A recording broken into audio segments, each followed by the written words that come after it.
Como mãe, Maria personifica a força e a graça maternas, inspirando gerações com seu exemplo de sacrifício, doação e cuidado. Sua maternidade transcende o tempo e o espaço, oferecendo conforto e orientação para todos nós, seus filhos espirituais. Padre Samuel Fidelis, pró-reitor do Santuário Basílica Nossa Senhora da Piedade, está com a gente aqui no estúdio para a gente bater aquele papo sobre a maternidade de Maria e como podemos aplicar esses ensinamentos ainda hoje. Boa tarde, Padre Samuel. Seja bem-vindo mais uma vez. É uma alegria, sempre. Sempre bom ter o senhor Como aqui. falar de Maria? Como falar de Maria, né? Os latinos já diziam, né? De Maria nunquam satis, né? Nós nunca nos cansamos de dizer. Então, de fato, é muito difícil traduzi-la enquanto mãe de Deus, o que ela é singularmente na vida de cada um de nós, o seu papel como mulher de fé. Então, nós nunca nos cansamos de dizer sobre Maria, né? E é sempre bom, né? Porque é sempre beber da fonte, né? Da fonte da doação, o exemplo, para mim como mãe, e o exemplo, eu acho que para todos nós como cristãos, de doação, de entrega, de confiança, né, Padre? De fato, chama a atenção, particularmente no Evangelho de Lucas, uma mulher muito dócil, muito atenta. Dócil não no sentido desta pieguice com relação à feminilidade, mas no sentido de alguém que está disponível a discernir a vontade de Deus, que é sempre um passo além da nossa própria vontade. A nossa vontade está ligada à nossa insegurança, nossas insatisfações, nossas ilusões sobre a vida. E Maria consegue ter este meio termo, né, de quem tem o próprio desejo, a própria liberdade, mas sempre coloca isso na direção do cumprimento da vontade de Deus. E com muita maturidade, inclusive dizendo, não que eu vou fazer, mas que se faça em mim, né? Sim. Porque quando a gente quer fazer, a gente acaba fracassando, né? Porque os filhos, a realidade, o casamento, está sempre aquém do nosso poder fazer. Então, alguém tem que fazer em nós, né? Então, Maria diz que se faça em mim, então, né? Algo que a gente sempre escuta e a gente reza também, né? Bendita sois vós entre as mulheres. Então, isso já relata a importância do que Maria é para nós, por simplesmente ser a mãe do nosso Criador, né? Jesus. Com certeza. Destaca-se entre todas as mulheres por essa grande felicidade. A maternidade é uma grande realização feminina. Claro, hoje, um pouco, será que aprendendo com o feminismo ou um pouco com o bom senso, nós entendemos que maternidade é padecer no paraíso, claro, né? Mas é um dom. É uma fonte de alegria, é uma fonte da vida humana, Sim. Considerando que cada família é uma célula máter da vida. Então, nós temos nossas diferenças, nascemos em lugares diversos, somos cada um com a sua particularidade, mas todos temos mãe. Então, isso, de alguma forma, nos identifica como seres humanos. E Maria se destaca naquilo que é a maternidade, na sua beleza, na sua genuinidade, e tanto mais sendo a mãe de Deus, né? Sim. Nesse mistério de um Deus que quis se fazer gente, que quis se fazer filho, Maria se destaca de um modo todo especial. Então, é de fato uma personagem que nos encanta, que nos deslumbra enquanto mãe e enquanto mãe de Deus e nossa. Sim. E nesse contexto, Padre Samuel, eu queria que você falasse um pouquinho sobre o papel espiritual mesmo de Maria. Né? A nossa intercessora, a nossa advogada. O que o senhor falaria para a gente sobre esse papel tão fundamental para a fé cristã, que é o papel de Maria, mãe de Jesus? Então, penso que o Evangelho de João, nessa perspectiva, ele apresenta como narrativa bíblica algo que ilumina a nossa compreensão do papel de Maria na fé. Quando na cruz, de pé, Jesus diz, mulher, eis aí o teu filho, filho, eis aí a tua mãe. Então, ali entendemos que era muito mais que uma preocupação sobre o INSS, né? Quem vai cuidar da minha mãe já que eu estou indo embora? Entendemos que ali, como nos faz notar um dos prefácios, né? Orações litúrgicas da igreja, estando de pé junto à cruz, ela acalentava a igreja que nascia. Então, ela é mãe de todos os discípulos. Ali só havia um João representando todos nós.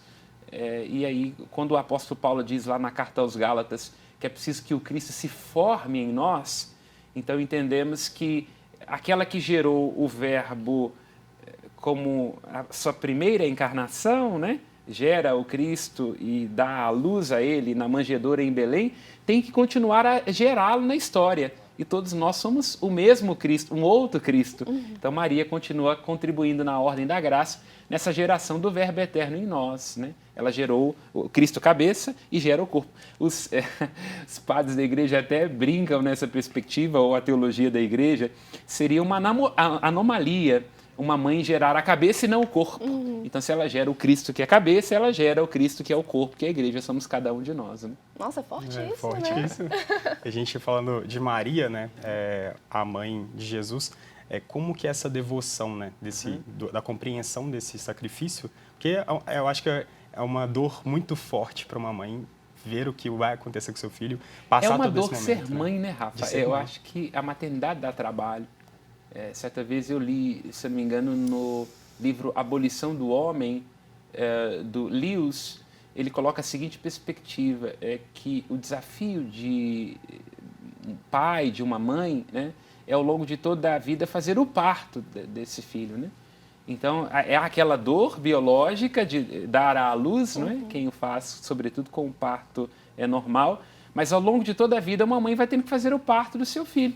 E até o Filho de Deus deu trabalho, né? Se imaginemos, com 12 anos ele foge de casa e a mãe fica 3 dias atrás dele, ou a própria passagem da sua vida pública, o evangelista Marcos dá a entender que mesmo Maria não estava entendendo muito bem o que estava acontecendo, e a cruz, particularmente, quando se cumpre a profecia de Simeão, quando ele diz a ela, olha, esse filho será uma queda uma causa de queda, de soerguimento, revelará as contradições de muitos corações e contra ti uma espada vai te traspassar a garganta. Então, quer dizer, Maria experimenta também de um modo todo particular, todo especial, dada que singularmente unida a Cristo, o mistério da sua paixão. Mas é o que, a bem da verdade, toda mãe experimenta. Porque as dores do parto vão sendo contínuas, na hora do nascimento, nas noites mal dormidas, durante a infância, durante a adolescência. E quando ficar bom, vai chegar uma outra e vai levar para casa, né? Porque você cria para uma outra. Se ficar ruim, ela vai te devolver e fala assim, toma que veio com defeito. Ó, o Padre Samuel já levantou um alerta aqui. Já levantou um alerta, viu? Se prepara, tá bom? Vá. Bom, agora chegou aquele momento, tá, Padre? Aquele momento de darmos voz para o pessoal de casa para esclarecer as suas dúvidas e curiosidades com o Senhor. É a hora do quadro Padre Nosso.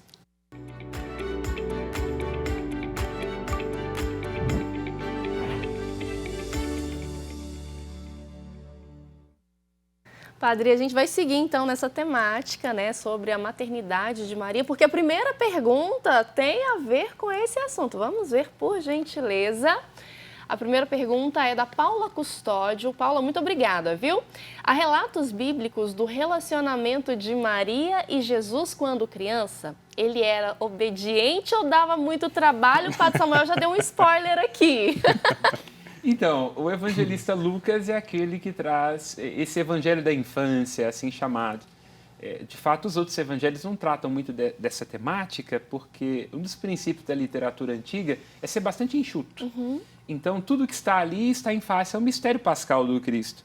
Portanto, quando Lucas coloca os evangelhos da infância, ele não está satisfazendo a nossa curiosidade, nem dizendo das traquinagens do menino Deus, mas apontando para o mistério da sua cruz. Nós vemos ali, sobretudo no final desse evangelho da infância, que era um menino bastante autônomo, né? Porque foge de casa e fica 3 dias, a mãe diante dele, né, assusta e diz, teu pai e eu estávamos à sua procura. Agora, termina o relato dizendo que ele lhes era obediente.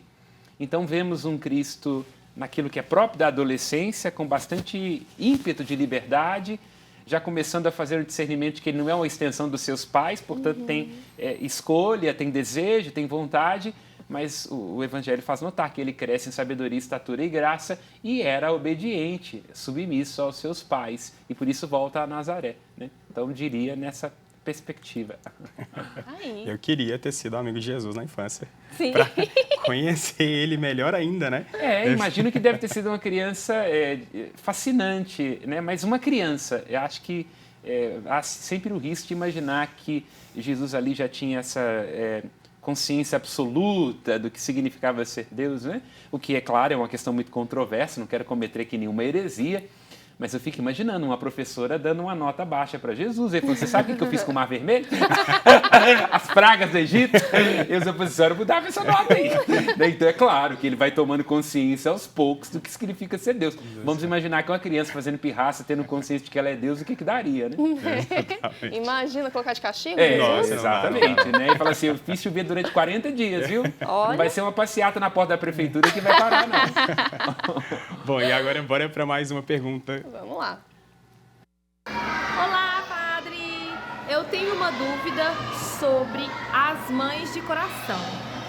Porque eu quero muito adotar, né? Eu acho muito lindo essa ação. Eu acho que todas são mães, né? As mães que geraram vidas e as mães que também adotaram. Mas na sociedade a gente encontra um preconceito com isso. E eu queria saber o seu posicionamento e o posicionamento da igreja sobre a adoção. Obrigada, beijo. Oi, Cris, obrigado pela pergunta.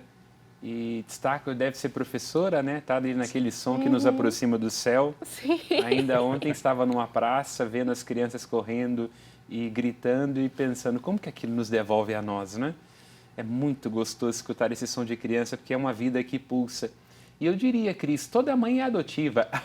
Na verdade, todo nascimento, todo parto é uma experiência de adoção. Então, na verdade, o que diferencia é que algumas adotam tendo uma relação genética com aquele diante de, e outras, não obstante não tenham essa relação genética, fazem esse processo também de adoção, de acalento, porque a maternidade é uma coisa da alma. Inclusive, para citar aqui um exemplo muito claro disso, os animais, não obstante tenham genética, a gente não fala que é mãe, né? A gente fala que deu a cria. Portanto, a maternidade, seja ela do ponto de vista de uma constatação apenas legal, seja do ponto de vista de um desdobramento daquilo que é biológico, ela é sempre uma adoção. Então, eu diria, mãe é mãe, ponto e basta. Não existe mãe solteira, mãe adotiva. Não, mãe é mãe, e essa é uma dimensão daquilo que acontece na alma. Então, se a sociedade julga, é porque não entende, né? Mãe é mãe, ponto e basta. Exatamente, exatamente. Exatamente isso. A gente tem mais uma pergunta para o Padre Samuel, por gentileza, na tela. A Luísa Maria, além de Maria, quais outras mulheres foram mães de figuras importantes da história bíblica, Padre Samuel? Muitas mães. Eu diria, Luzia, essa é uma das características fundamentais da fé cristã. Não obstante a gente pense o Antigo e o Novo Testamento a partir do patriarcado, hoje vão falar que eu estou bem à la Simone de Beauvoir. Não estou não, viu? Eu estou usando uma expressão contemporânea, mas para dizer de uma coisa que é profundamente bíblica. Na verdade, sempre se lembra dos patriarcas, mas a história da Bíblia é uma história de matriarcas. Então, o Deus de Israel, ele se revela nos úteros das mulheres. No útero de Sara, de Rebeca, de Raquel, de Ana, da mãe dos profetas, de Maria, de Isabel e por aí vai. Então, eu diria que toda a Bíblia é tecida por essa importância fundamental da maternidade. Do ponto de vista de dar à luz, e quem dá à luz está colaborando com a obra da criação, que se reporta ao princípio dos séculos e vai se encaminhando até o último dia. Portanto, cada mãe é uma co-criadora de Deus, tem esse sacerdócio uterino, como eu costumo dizer, né? Dá à luz e vai concebendo, vai criando. Na fé judaica, é a mãe a grande responsável por ser essa tutora, introdutora da fé, junto com a comunidade, né? O kibbutz, enfim, na perspectiva. E na história da salvação, nós temos essa tessitura feminina, né? Para dizer, de uma expressão que deixa isso muito concretamente acentuado, a palavra bíblica para dizer misericórdia, o amor de Deus é útero, né? Herem, rahamim, é isso aqui, não é? É uma coisa que nós homens até temos, inclusive colocamos aqui cerveja e outras coisas mais, mas ninguém tem o que as mulheres têm aqui, né? Nesse herem, o útero da mulher, diferentemente do útero do homem, que é oco, não, ele é aberto à vida. Então, não posso pensar na revelação bíblica senão a partir desse lugar visceral, íntimo, uterino, amoroso das mulheres, né? Toda a Bíblia está ligada a esse útero. E Deus tem útero, ele ama com vísceras. Né? Meu Deus, muito conhecimento, é muita... Conhecimento. Nossa, dá um quentinho no coração, realmente. Demais. Padre Samuel, a gente já está finalizando o bloco, mas eu gostaria muito, porque a gente está numa semana que é especial também, né? No próximo domingo celebramos o Dia das Mães. E eu gostaria muito de pedir, então, para encerrar a participação do senhor com a tradicional bênção que eu sempre pedi ao senhor no Manhã da Piedade, agora dedicado às mamães que estão nos acompanhando. Pode ser? Invoca essa bênção de mãe a mãe sobre a sua vida, você que nos acompanha como mãe, você que deseja ter filhos, uma bênção especial de fecundidade. E também é você que padece os desafios dessa maternidade, que tem seus sacrifícios, suas dores, seu silêncio e que dá trabalho. Pela intercessão de Nossa Senhora da Piedade, já que mãe escuta mãe, desça sobre a sua vida e permaneça para sempre a bênção do Deus Todo-Poderoso, Pai, Filho e Espírito Santo. Amém. Um feliz Dia das Mães.